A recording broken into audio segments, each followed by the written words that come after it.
অতিথি আপ্যায়ন বা বাসায় বিশেষ কোনো দিনে এই রেসিপি তৈরি করতে পারেন। এটা খেতে অসাধারণ লাগে। সত্যি এটা অসাধারণ হয়েছিল। বাচ্চারা অনেক সময় মাছ খেতে চায় না। এইভাবে যদি তৈরি করে দেন বাচ্চারা বুঝতেই পারবে না এটা মাছের তৈরি না মাংসের তৈরি। আর এটা দেখতেও অনেক লোভনীয়। বাচ্চারা নিমিষেই খেয়ে নেবে। একবার বাসায় সবাই ট্রাই করবেন। আসসালামু আলাইকুম, কেমন আছেন সবাই? আশা করি আল্লাহর রহমতে ভালো আছেন, সুস্থ আছেন। আমি এখানে রুই মাছ নিয়েছি। আপনারা চাইলে যে কোনো মাছ এখানে নিতে পারেন। আমি একটু লবণ দিয়ে মাছটা মেখে রেখেছিলাম। এটা তেলে ভেজে নিব। খুব বেশি ভাজবো না, হালকা করে আমি ভেজে নিব যাতে ভিতরটা একটু নরম হয়। এরকমভাবে আমি এরকম কালার করে ভেজে নিয়েছি। আর এখানে আমি নিয়েছি চীনাবাদাম, কিশমিশ আর পেঁয়াজ বেরেস্তা। এগুলো আমি একসঙ্গে বেটে নেব। আর মাছের যে উপরের স্কিনটা ছিল ওগুলো আমি ফেলে দিব, কাঁটাগুলো বেছে নিয়েছি। এখানে আমি নিয়ে নিলাম পেঁয়াজ কুচি, কাঁচামরিচ কুচি, ধনিয়া পাতা কুচি। আর এখানে একটা ডিম আমি ফেটিয়ে সাইডে রেখে দিব। আর এখানে আমি নিয়ে নিলাম কর্নফ্লাওয়ার, কালো গোলমরিচ গুঁড়া, গরম মশলা গুঁড়া, সাদা এলাচ গুঁড়া, স্বাদ অনুযায়ী লবণ, পাউরুটির স্লাইস নিয়েছি আমি এখানে। সাইডের যে পোড়া অংশগুলো থাকে ওগুলো আমি ফেলে দিয়েছি। এখানে নিয়ে নিলাম হলুদ গুঁড়া, আদা এবং রসুন বাটা। আমি এখানে ফ্রেশ আদা রসুন বাটা নিয়েছি।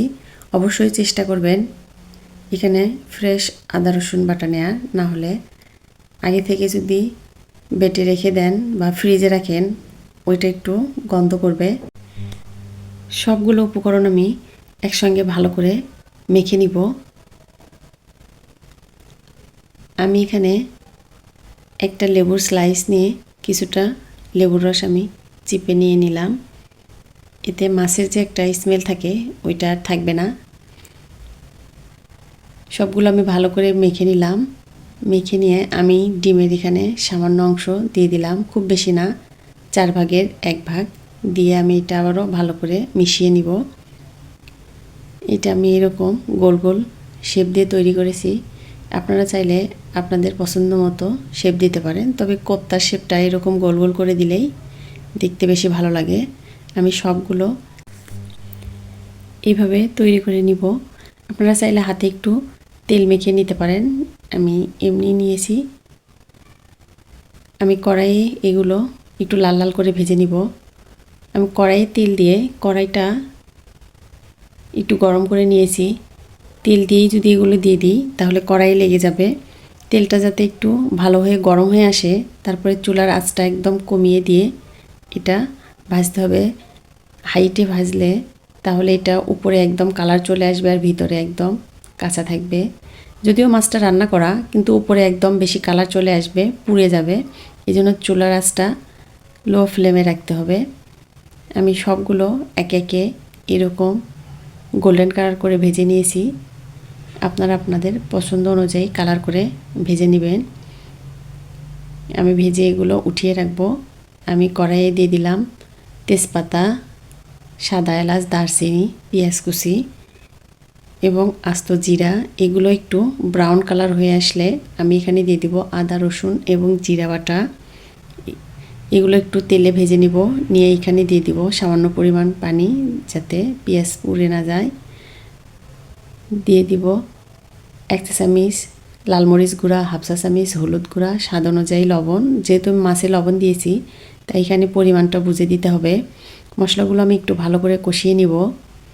কষিয়ে নিয়ে এখানে দিয়ে দিব বাদাম বাটা, পেঁয়াজ বাটা।